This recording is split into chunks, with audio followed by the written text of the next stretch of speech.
का जो पूरा प्रोसेस है वो डेवलप हो। सबसे पहले हमें पता है कि भाई साउथ इंडिया में, या हम लोगों ने कल देखा था कि कृष्णा रिवर से कन्याकुमारी तक, इस वाले जोन में हमें द्रविडियन टेम्पल दिखते हैं। ये टेम्पल आर्किटेक्चर दिखता है। और द्रविडियन टेम्पल में हमने कुछ चीजें कॉमन देखी थी। पहला, गर्भगृह या मेन इनका जो श्राइन होगा वो हमने देखा था कि वो रेक्टेंगुलर शेप का होगा, और इसके ऊपर जो प्रामीण होगा, जो शिखर होगा, वो प्रामीण की तरह।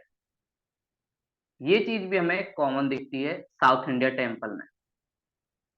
ऐसा ही साउथ इंडिया में दिखेगा। और इसके ऊपर एक स्तूपिका, ये भी इनके यहाँ कॉमन है, जिससे ये लोग जुड़े होते थे। ये साउथ इंडिया में कॉमन, और फिर उसको एक दीवार से चारों तरफ से घेर दिया जाता। और फिर इनका एंट्री गेट, जिसे हम कह रहे थे गोपुरम, वो भी दिखेगा। तो साउथ इंडिया के ज्यादातर टेम्पल ऐसे ही हमें दिखेंगे। यहाँ पर स्तूपिका, ये शिखर, प्रामीण, ये गर्भगृह,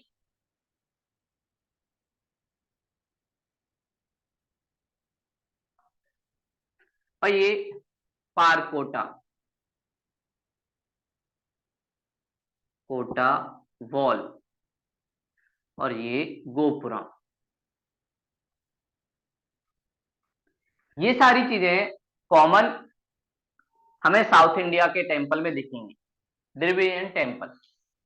लेकिन बात आती है कि भाई इनका डेवलपमेंट कैसे हुआ, कैसे साउथ इंडिया में टेम्पल आर्किटेक्चर पहुंचा, और कौन से रूलर थे जिन्होंने स्टार्ट किया।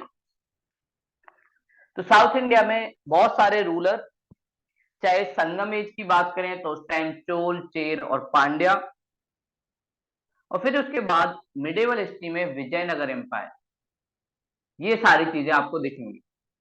और साथ में पल्लव का जो टाइम था, उस टाइम भी इनके यहाँ हमें टेम्पल डेवलपमेंट दिखता है। तो शुरुआती स्टेज जो साउथ इंडिया में पहुंचता है वो है पल्लव का। पल्लव रूलर जो रूल किया करते थे तमिलनाडु वाले एरिया में, इन लोगों ने पहली बार टेम्पल का डेवलपमेंट किया साउथ इंडिया में। तो पल्लव डायनेस्टी या पल्लव रूलर, और इनकी जो कैपिटल थी कांचीपुरम, वो काफी ज्यादा फेमस थी टेम्पल के लिए।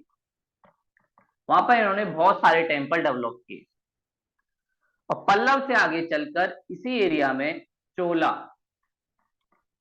जो किंगडम है, उसने भी बहुत सारे टेम्पल डेवलप किए।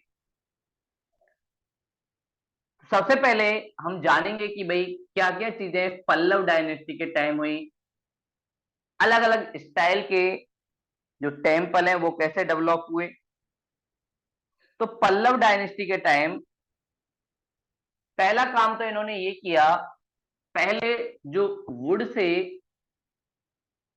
आर्किटेक्चर डेवलप किया जाता था, उसे वुड से डेवलप ना करके इन्होंने स्टोन और रॉक से डेवलप करना स्टार्ट कर दिया। और पल्लवों ने रॉक कटिंग टेक्नोलॉजी का यूज करके बहुत सारे टेम्पल डेवलप किए। तो इनके पास इतनी टेक्नोलॉजी थी कि ये रॉक को काट सकते थे, और रॉक को काट के टेम्पल का डेवलपमेंट हुआ। और पल्लवों के अंदर जो इनके एक रूलर थे जिनका नाम था महेंद्र वर्मन, महेंद्र वर्मन, इसके टाइम पहली बार टेम्पल आर्किटेक्चर का ओरिजिन हुआ। और इसी के नाम पर इसे महेंद्र वर्मन स्टाइल, इसके अकॉर्डिंग जो सारी चीजें बनी। और ये लोग क्या करते थे, रॉक को कट करके पूरी जो चट्टान होती थी उसको कटिंग करते थे और उसमें एक प्लेस जिसे कहते हैं मंडप, मंडप मतलब ऐसा कॉरिडोर, जब हम मैन अपने देवता से मिलने जाते हैं, गोपुरम से आप निकले तो इसके बीच में एक कॉरिडोर जहां आप देवता से मिलने के लिए बैठते हैं मंदिर के प्रांगण में, उसी को कहा जाता है मंडप। तो महेंद्र वर्मन ने मंडप को डेवलप करवाना स्टार्ट किया और रॉक की कटिंग करके एक तरफ जहां मेन गॉड है उसको बनाया, फिर पब्लिक जहां पर रह सकती थी उसको भी बनवाया, इसलिए इनकी स्टाइल को मंडप स्टाइल भी कहते हैं। तो इन्होंने पहली बार मंडप बनवाना स्टार्ट किया टेम्पल आर्किटेक्चर में, और इन्होंने उस मंडप के आगे काफी ज्यादा ब्यूटिफिकेशन भी करवाया, जिससे वो देखने में अच्छा लगे, लोगों को बैठने में भी अच्छा लगे। और इन्होंने पंच पांडव, पांडवों पर आधारित पंच पांडव रॉक आर्किटेक्चर भी बनवाया। 5 पांडवों की जो कथा हमने महाभारत में सुनी है, उसे से जुड़ी हुई कथा के बेस पे इन्होंने ये सारी चीजें करवाई। और इस पंच पांडव रॉक टेम्पल में कृष्ण जी के 2 रूप दिखाए। पहले सीन में वो दिखते हैं गोवर्धन जो माउंटेन है उसको उठाते हुए, तो एक सीन में उन्हें गोवर्धन माउंटेन को दिखाया हुआ है कि वो गोवर्धन माउंटेन को उठाए हुए हैं अपनी उंगली पे। दूसरे सीन में दिखाया गया है कि वो गाय से दूध निकाल रहे हैं, मिल्क, तो काव का मिल्क निकाल रहे हैं। ये पहली बार इन्होंने सारी चीज एक ही पत्थर से रॉक से कटिंग करके डिजाइन बनवाई। आज भी आप जाएंगे तो ये सारे सीन दिखते हैं कि कई बार कृष्ण जी को एक उंगली पर गोवर्धन पर्वत उठाते हुए में दिखेगा, कई बार उनको गाय जिसको चराने के लिए वो जाते थे उनकी कहानियों से जुड़ा हुआ है वो आपको मिलेगा। तो महेंद्र वर्मन शैली में थोड़ा सा लोगों को एंटरटेनमेंट करने के लिए, साथ में रॉक कटिंग टेक्नोलॉजी का यूज करके लोगों को और सारी चीज कराने के लिए आर्किटेक्चर का डेवलपमेंट हुआ। तो ये शैली स्टार्टिंग पॉइंट से थी, तो इसलिए इसमें इतना ज्यादा चीजें नहीं हुई। और इनके बाद जो रूलर आए, महेंद्र वर्मन के बाद नेक्स्ट जो रूलर आए जिनका नाम था नरसिंह वर्मन, नरसिंह वर्मन। ये जब गद्दी पर बैठे पल्लव में, इन्हें एक और नाम से भी जाना जाता था, मामल्ल। और मामल्ल नाम के बेस पे ही मामल्ल स्टाइल बना, कि टेम्पल का मामल्ल स्टाइल भी होता है। तो इन्होंने थोड़ा सा आगे जाते हुए महेंद्र वर्मन जो स्टाइल थी, उन्होंने मंडप तो बनवाया, तो मंडप इनके यहां भी है जहां पर जितने भी भक्त लोग हैं वो बैठ सकते हैं। इसके साथ साथ इन्होंने मंदिर के आगे रथ डेवलपमेंट भी स्टार्ट किया, इसलिए नरसिंह वर्मन या मामल स्टाइल को रथ स्टाइल भी कहते हैं। आप देखेंगे बहुत सारे टेम्पल इंडिया में ऐसे हैं जिनको रॉक से कट के बनाया गया है और आगे टेम्पल के रथ बना हुआ है। तो इस रथ सिस्टम को ऑरिजिनेट किया नरसिंह वर्मन ने। और ये जो रथ और टेम्पल बना है ये सिंगल स्टोन से बना है, बाहर से स्टोन नहीं लाया गया, पत्थर लाने की जरूरत नहीं पड़ी, रॉक से ही बना के एक ही पत्थर से सारी चीजें बना दी। और यहाँ पर जो रथ मंदिर बनाए गए हैं 7 रथ मंदिर हैं और उनको मिला के बोला जाता है सप्त पगोड़ा। सप्त पगोड़ा। कई बार आपसे पूछा जाता है कि सप्त पगोड़ा टेम्पल इंडिया के किस एरिया में, तो पहली बात साउथ इंडिया में। दूसरा इसे किस रूलर ने बनवाया, तो पल्लवों ने बनवाया। और तीसरा ये किस स्टाइल का था, तो द्रविडियन जो टेम्पल है उसके स्टाइल का था। उसी स्टाइल में एक स्टाइल जो नरसिंह वर्मन या मामल ने बनवाया उसका एक स्टाइल। और इसमें 7 रथ मंदिर हैं और ये रथ मंदिर इंस्पायर हैं महाभारत से,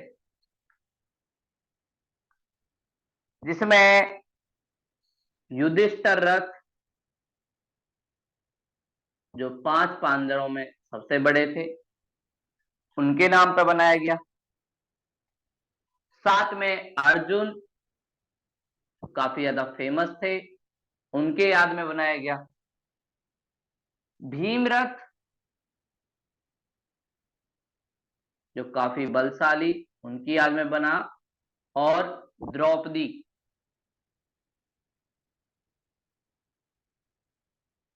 इनकी याद में भी रथ टेम्पल बनाए गए। और इनके यहाँ सबसे बड़ा जो मंदिर है वो है युधिष्ठिर, या इसको धर्मराज, युधिष्ठिर को धर्मराज भी बोला जाता था क्योंकि वो झूठ नहीं बोलते। वहीं सबसे छोटा है द्रौपदी, तो ये सबसे स्मॉल है, ये सबसे बिगेस्ट है। और ये सारी चीजें रॉक कटिंग टेक्नोलॉजी के थ्रू ही बनाई गई, कहीं से बाहर से कोई रॉ मेटेरियल नहीं गया गया, रॉक को काटा है उसी में ये सारी चीजें हैं। और फिर इन्हीं के अंदर टेम्पल के अंदर मूर्ति भी रखी है अपने अपने आइडल की। साथ में किंग की जो मूर्ति है उसको भी रखा गया है। तो ऐसा माना जाता है किंग की वर्शिप का जो चलन है वो साउथ इंडिया से होना स्टार्ट हुआ, जहां पर किंग को भी गॉड के समान उसकी मूर्ति रख के पूजा जाता था।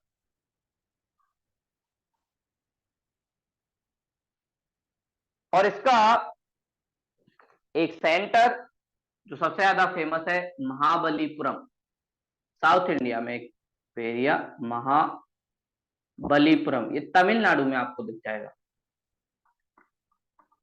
जब भी आप साउथ इंडिया जाएंगे तो ये एक फेमस टूरिस्ट प्लेस भी है, बहुत सारे लोग इन रॉक कटिंग टेम्पल को देखने के लिए जाते हैं, क्योंकि कैसे एक स्टोन से, रॉक से, वो भी उस टाइम में ऐसी क्या टेक्नोलॉजी थी कि जो इतना डेवलप की, इसलिए बहुत सारे लोग इस आर्किटेक्चर को देखने के लिए जाते हैं। मामल स्टाइल के बाद अगले जो पल्लव रूलर हुए जिनका नाम था राज सिंह, राज सिंह, और राज सिंह के बेस पे ही राज सिंह स्टाइल टेम्पल में आया। और राज सिंह के टाइम, इनके टाइम स्टोन से जो टेम्पल बन रहे थे वो तो ठीक ही था, साथ में इन्होंने एक नई स्टाइल ये बनाई, ब्रिक से, ईंटों से भी टेम्पल बनने लगे। इनके टाइम ईंटों से भी टेम्पल का डेवलपमेंट होने लगा। और इनके टाइम बना एक टेम्पल कांची, जहां पर कैलाशनाथ टेम्पल है। कैलाशनाथ, इससे ही पता चल रहा है शिव जी को डेडिकेटेड है। और इसमें टेम्पल में शिव और उनकी वाइफ पार्वती दोनों के बीच डांस कंपटीशन दिखाया गया है। एक बार बोला जाता है कि शिव और पार्वती के बीच ऐसे ही बातें बातों में हुआ कि क्या कोई डांस में जीत सकता है नहीं, तो उस कंपटीशन के लिए दोनों कैलाश पर्वत पर डांस करने लगे। शिव जी जो डांस करते थे वो थोड़ा सा तांडव वाला था, और पार्वती जी जो डांस करती थी वो थोड़ा सा लास वाला, प्रेम वाला। तो इन दोनों को एक साथ इस मंदिर में दिखाया गया है। और उस कहानी को ही दिखाने की कोशिश की गई है कि कैसे शिव और पार्वती दोनों एक दूसरे से कंपटीशन कर रहे थे। और महाबलीपुरम में बना हुआ एक और टेम्पल इस स्टाइल का, महाबलीपुरम, ये तमिलनाडु में, महाबलीपुरम में एक सोल टेम्पल जो बिल्कुल सी के कोस्ट पर है,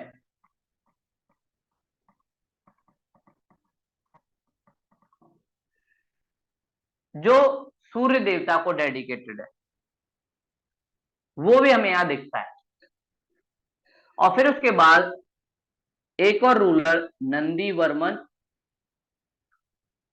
इनके टाइम ज्यादा डेवलपमेंट नहीं हुआ टेम्पल का। इससे पता चलता है नंदी वर्मन के टाइम इकोनॉमिक जो कंडीशन थी पल्लवों की वो डिक्लाइन हो गई, क्योंकि अगर इसके पास पैसा अच्छा होता तो ये भी अच्छे टेम्पल बनवाता। इसके टाइम टेम्पल का जो आर्किटेक्चर वो काफी स्मॉल हो गया।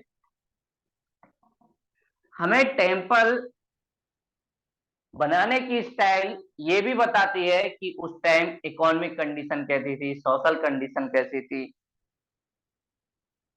तो इनका डिक्लाइन कहीं ना कहीं यहां से हुआ, ये भी हमें पता चलता है, क्योंकि ना तो कोई नई स्टाइल बनी, जो स्टाइल थी वो भी नहीं रही। उससे पता चलता है कि साउथ इंडिया में जो पल्लव रूलर थे वो धीरे धीरे नंदी वर्मन के टाइम डिक्लाइन हो गए। तो ये हमने पल्लवों के बारे में देखा, कैसे पल्लव स्टाइल का जो टेम्पल है वो साउथ इंडिया में डेवलप हुआ, जो द्रविडियन टेम्पल का एक हिस्सा है। पल्लवों के बाद पल्लवों ने जो जो चीजें की उससे सीख लेते हुए चोल रूलरों ने और बड़े बड़े और अच्छे टेम्पल बनाए। तो Chola ruler Rajaraja one, Rajendra one, ये सारे और भी बड़े बड़े टेम्पल बनाएंगे। तो साउथ इंडिया में टेम्पल के मामले में अगला जो डायनेस्टी सामने आएगा वो है चोल। चोल रूलर कहीं ना कहीं इस आर्किटेक्चर को और आगे लेके जाएंगे। इनका बेस बना दिया है पल्लवों ने, और उससे ही थोड़ा सा सीख के ये लोग आगे बढ़ेंगे। और ये भी द्रविडियन जो टेम्पल है उसी को बनाएंगे, जो साउथ इंडिया में कॉमन मिलता है, पिरामिड वाला शिखर, रेक्टेंगुलर गर्भगिरी, ये सारी चीजें आपको इनके यहां भी दिखेंगी।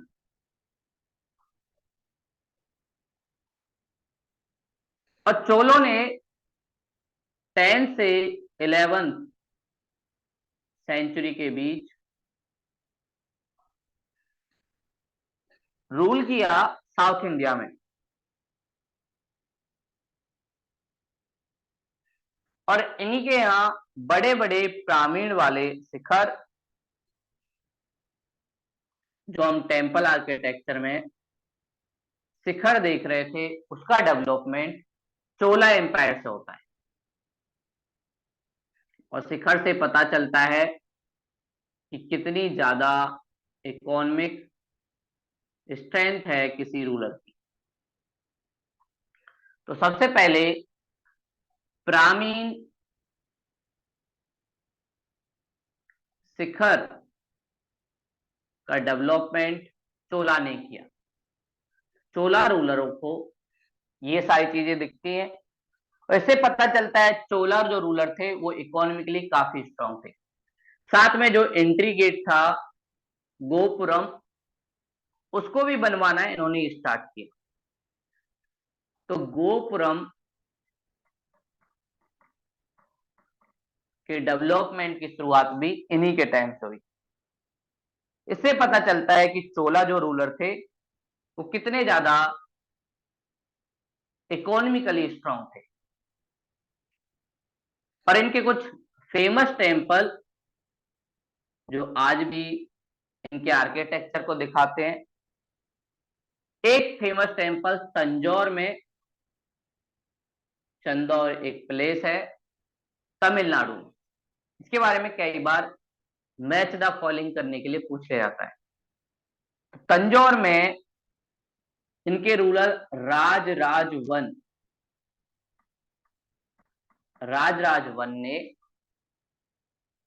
एक टेम्पल बनवाया जिसका नाम है वृद्धेश्वर देश्वर टेम्पल। इंडिया में वृद्धेश्वर बहुत सारे टेम्पल हैं वृद्धेश्वर के नाम से। और वृद्धेश्वर शिव को ही डेडिकेटेड होता है, और इसमें नंदी जो शिव का व्हीकल है उसको बनाया जाता है।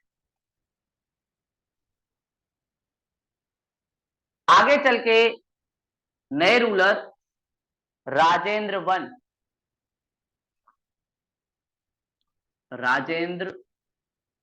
वन, जब उसका बेटा गंगा का कैंपेन कर उसे जीतता है तो उसकी याद में एक नया टेम्पल बनवाता है गंगई कौंड चोलपुरम। मतलब चोला रूलरों ने गंगा को जीता है। और गंगई चोलपुरम में जो ये मंदिर बना है ये भी वृद्धेश्वर है, शिव को ही डेडिकेटेड। मतलब होड़ रहती थी कंपटीशन, कौन कितना बड़ा टेम्पल बनवाए, और जो जितना ज्यादा टेम्पल बनवाएगा उसी की सारी चीजें मानी जाएंगी। और इनके यहां भी नंदी एक ही स्टोन से बनाई जाती थी। और एक फॉरेन ट्रेवलर फर्ग्यूसन, जब वो इंडिया आया तो उसने काफी ज्यादा जिक्र किया चोल टेम्पल के बारे में। और वो बोलता है चोल जो आर्टिस्ट हैं, आर्टिस्ट एकदम घोस्ट की तरह, राक्षस की तरह सोचते हैं, और जैसे बिल्कुल सुनार डिजाइनिंग करता है उसकी तरह डिजाइनिंग करता है। मतलब एक तरीके से इनकी तारीफ कर रहा है कि इनकी जो आर्टिस्ट हैं वो काफी ज्यादा एक्सपर्ट हैं, और ये लोग बड़े अच्छे से चीजों को डिजाइन करते हैं। तो इससे पता चलता है कि चोल किंगडम कितनी ज्यादा स्ट्रांग थी इकोनॉमिकली, पॉलिटिकली और सोशली। उसके बाद कर्नाटका और महाराष्ट्र वाले जोन में एक नई किंगडम का ओरिजिन होता है जिसका नाम है राष्ट्रकूट। तो राष्ट्रकूट जो किंगडम है, इनके जो रूलर हैं वो भी कुछ टेम्पल आर्किटेक्चर में अपना रोल प्ले करेंगे। ये भी कुछ चीजें डेवलप करेंगे और दिखाएंगे कि हाँ भाई हमारे टाइम में भी कुछ चीजें थी। तो राष्ट्रकूट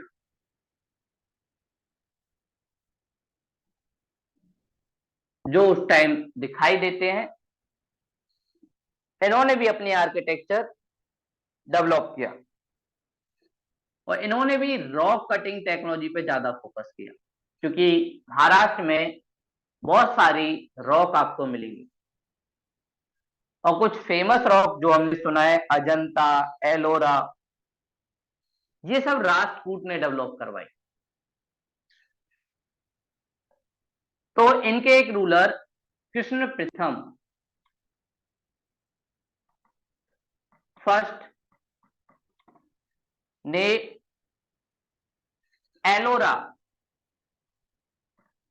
एलोरा की गुफा, जिसमें हर रिलीजन के टेम्पल आपको मिलेंगे, इसमें बौद्ध, जैन, साथ में हिंदू, ये सारे टेम्पल आपको एलोरा में मिलते हैं। तो एलोरा की जो केव है काफी ज्यादा फेमस है, वर्ल्ड की यूनेस्को की हेरिटेज साइट में भी शामिल है और बार बार इनसे क्वेश्चन पूछा जाता है। पहला क्वेश्चन ये होता है एलोरा की केव कहां पे है, तो एलोरा की केव है महाराष्ट्र में। अगला क्वेश्चन होता है एलोरा की केव में किस किस रिलीजन से जुड़े हुए टेम्पल या आर्किटेक्चर दिखाई देता है, तो ऑल, बौद्ध, जैन, ब्राह्मण, तीनों का दिखता है। अगला आता है इसको बनवाया किसने, तो राजपूत रूलरों ने बनवाया और इसमें भी इन्होंने एक कैलाशनाथ मंदिर, नाथ टेम्पल, कैलाशनाथ से ही पता चल रहा है ये शिव जी को डेडिकेटेड होगा, तो राजपूतों ने भी कैलाशनाथ मंदिर बनवाया। और इस मंदिर की खास विशेषता ये है कि जो रॉक है उसको ऊपर से नीचे की तरफ काटा गया। नॉर्मली रॉक को नीचे से ऊपर की तरफ काटा जाता था। मान लीजिए ये रॉक है, पहले क्या करते थे, इधर नीचे से धीरे धीरे रॉक को काटते थे, ऊपर डिजाइन बनाते थे, लेकिन उन्होंने उल्टा किया, यहां से ऊपर से काटना स्टार्ट किया। तो ये आसान काम नहीं है, ऊपर से आप रॉक को काटो फिर डिजाइनिंग करो। ये सारी चीजें एलोरा में इन्होंने करवाई और एलोरा में ब्राह्मण, ये कई बार पूछा जाता है, ब्राह्मण, बौद्ध, जैन, इन सब रिलीजन से जुड़े हुए टेम्पल आपको मिलेंगे। और इनके समय ही एक और गुफा जो एलोरा से ज्यादा दूर नहीं है, एलिफेंटा, एलिफेंटा केव, वो भी इनके यहां डेवलप हुई। और एलिफेंटा केव में शिव का टेम्पल बनवाया गया, लॉर्ड शिवा, यहां पे भी शिवा का टेम्पल है, ये भी काफी अच्छा बना है।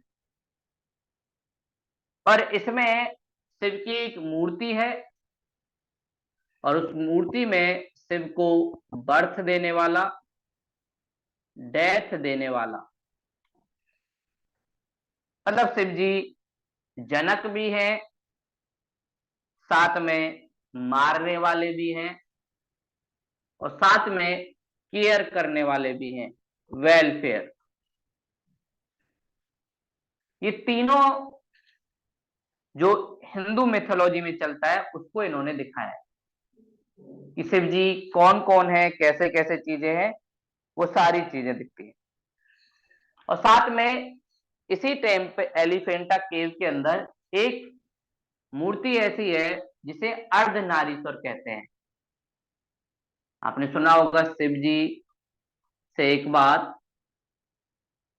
पार्वती जी ने बोला कि आप मुझे क्या दोगे, तो शिव जी ने बोला आप मेरे अंदर आ जाओ, आधा आपका हिस्सा होगा मेरे अंदर, आधा आपका। वहीं से अर्धनारीश्वर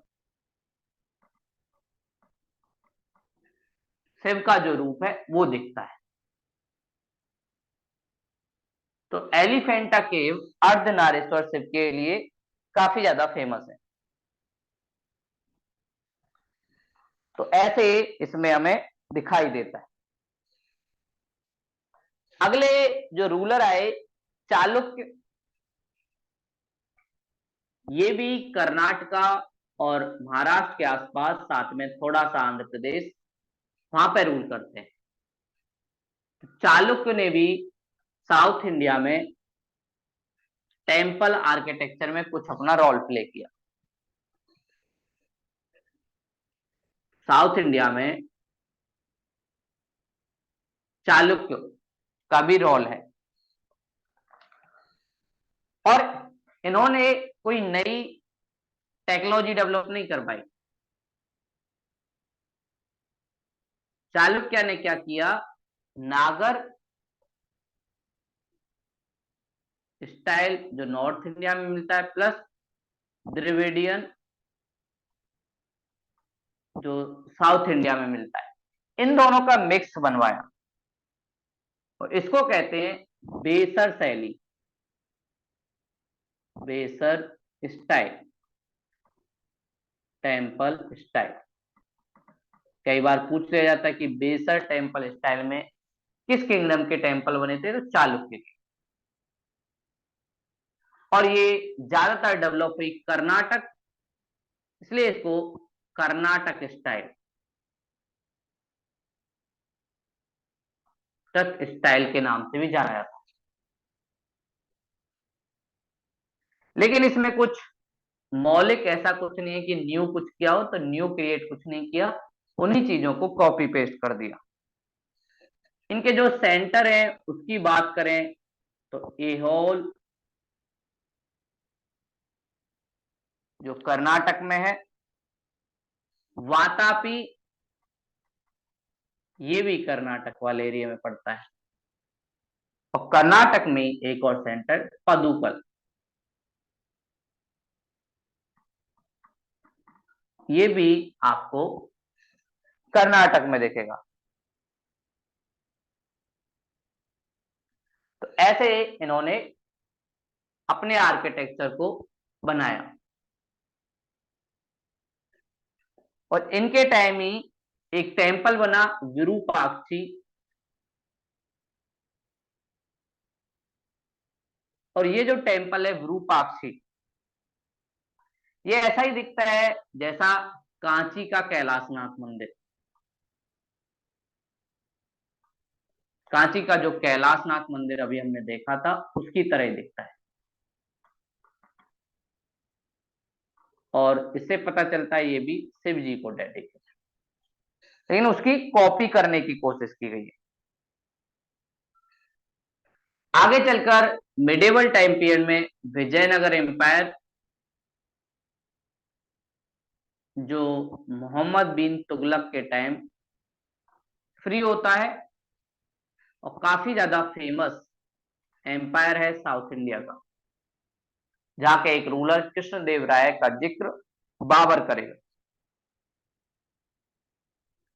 विजयनगर एम्पायर में टेम्पल आर्किटेक्चर में अच्छी चीज ये हुई, जो गोपुरम था वो और ज्यादा बड़ा होने लगा, और इनके यहाँ राय गोपुरम कहने लगा।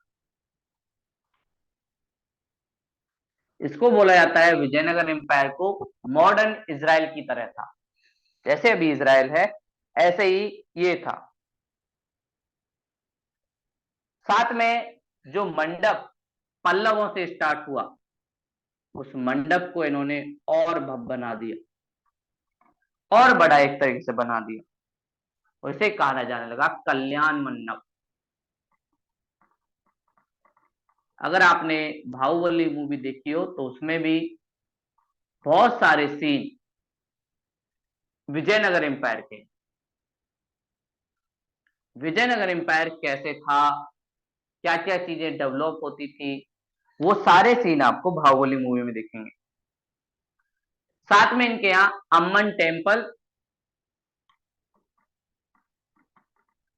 टेम्पल जो देवी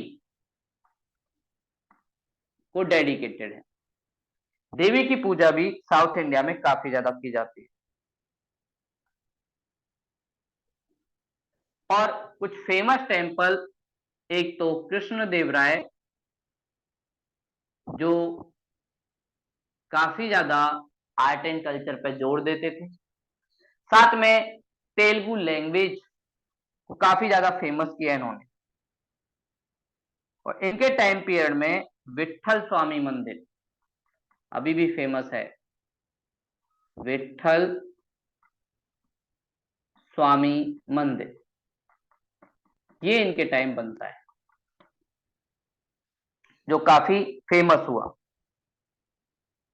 और इस मंदिर में गोपुरम राय गोपुरम की तरह, मतलब काफी बड़ा, और इतना बड़ा है कि टेम्पल छोटा दिखता है। एंट्री वाला जो पॉइंट है उससे आप देखोगे तो टेम्पल छोटा है और गोपुरम ज्यादा बड़ा है। मैंने ग्रुप में भी आप लोगों को पिक्चर भेजी थी, तो उसमें भी आप देखेंगे तो ऐसा एक स्ट्रक्चर दिखेगा कि टेम्पल बड़ा है और पीछे वाला स्ट्रक्चर जो है वो छोटा है।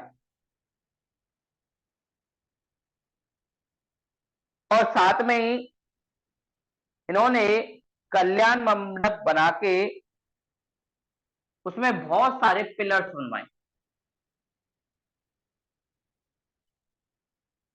और वहां पर कई बार सभाएं भी होती थी, लोग आते थे। उसमें बहुत सारे पिलर्स डिजाइनिंग के लिए, और उसमें सभाएं होती थी, असेंबली होती थी। टाइम टू टाइम जो राजा था वो बैठता था, लोग भी आते थे। ये सारी चीजें टेम्पल से जुड़ी हुई करते थे। इन्हीं के टाइम एक और मंदिर जो लेपाक्षी टेम्पल के नाम से जाना जाता है वो भी बना। और यहां पर नंदी की जो मूर्ति है वो आपको दिखेगी, और ये वन स्टोन से बनी, सिंगल स्टोन से बनी नंदी की सबसे बड़ी ग्रेटेस्ट मूर्ति है। और ये हमें दिखता है आंध्र प्रदेश में, कुछ जॉन विजयनगर का आंध्र प्रदेश में भी था। अमरावती वाला जो आंध्र प्रदेश की अभी कैपिटल बन रही है।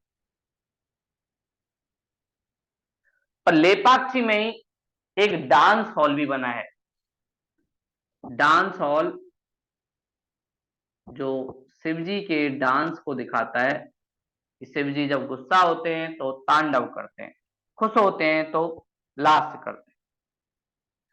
फिर विजयनगर साम्राज्य के डिक्लाइन के बाद यहाँ पर नायक या जो इनके दास थे उनका रूल हुआ, और इन्होंने भी कुछ मंदिर बनवाए।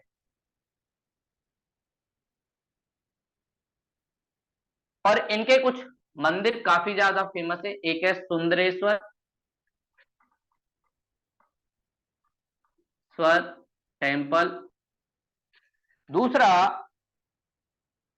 मीनाक्षी, मीनाक्षी टेम्पल डेडिकेटेड है पार्वती को, सुंदरेश्वर डेडिकेटेड है शिव को। लेकिन इनमें जो बड़ा है वो है मीनाक्षी टेम्पल, इसलिए इन दोनों को मिला के बोलते हैं मीनाक्षी कैरिडेव। पार्वती जी का जो मंदिर है वो काफी ज्यादा फेमस है। और इस मंदिर की खास बात, बहुत सारी इसमें मूर्तियां हैं। जैसे ही आप एंट्री गेट पे जाओगे तो छोटी छोटी छोटी छोटी बहुत सारी मूर्तियां आपको ऊपर से नीचे तक दिखेंगी। और साथ में एक बहुत बड़ा सरोवर टैंक बना हुआ है जिसमें लोग रिलीजन की वजह से बात करते हैं, रिलीजियस बात, जो इंडिया में या हिंदू कल्चर में काफी ज्यादा फेमस है। जब भी मंदिर जाते हैं तो नहा के आते हैं। ऐसी सारी चीजें इन्होंने दी। और साउथ इंडिया के टेम्पल सिर्फ आर्किटेक्चर नहीं, ये टेम्पल बैंक का भी काम करते थे, साथ में इनके आसपास मार्केट भी होती थी, साथ में एज अ ट्रेडर भी ये जो टेम्पल थे वो काम करते थे। तो हम कह सकते हैं साउथ इंडिया के इकोनॉमिक, सोशल और पॉलिटिकल डेवलपमेंट में उनके टेम्पल का बड़ा रोल है। और नॉर्थ इंडिया से कंपैरिजन करें तो साउथ इंडिया के टेम्पल काफी ज्यादा वेल डेवलप थे। साथ में उन्होंने बहुत सारी नई नई चीजों को, डिजाइन को आगे किया और सारी टेक्नोलॉजी के साथ मिलके लोगों को एम्प्लॉयमेंट के साथ साथ सोशल रेस्पेक्ट भी प्रोवाइड। ये सारी चीजें आपको साउथ इंडिया में। तो ये हमारा टेम्पल आर्किटेक्चर का पूरा टॉपिक हो गया, जहां हमने नागर नॉर्थ इंडिया में, द्रविडियन साउथ इंडिया में और बेसर कर्नाटक वाले पार्ट में देखा। अगला जो हमारा टॉपिक होगा Indo Islamic, medieval time period में इंडिया में दिल्ली सल्तनत का आना होगा, और फिर हमारे देश में कुतुब मीनार, हुमायूं का मकबरा, मुगल टाइम में ताजमहल, साथ में लाल किला, इन सब चीजों का आना होगा। उसी को हम कहते हैं इंडो इस्लाम स्टाइल। इंडो इस्लाम स्टाइल आर्किटेक्चर में हमें दिखाई देगा। तो आज की क्लास यहीं तक थी।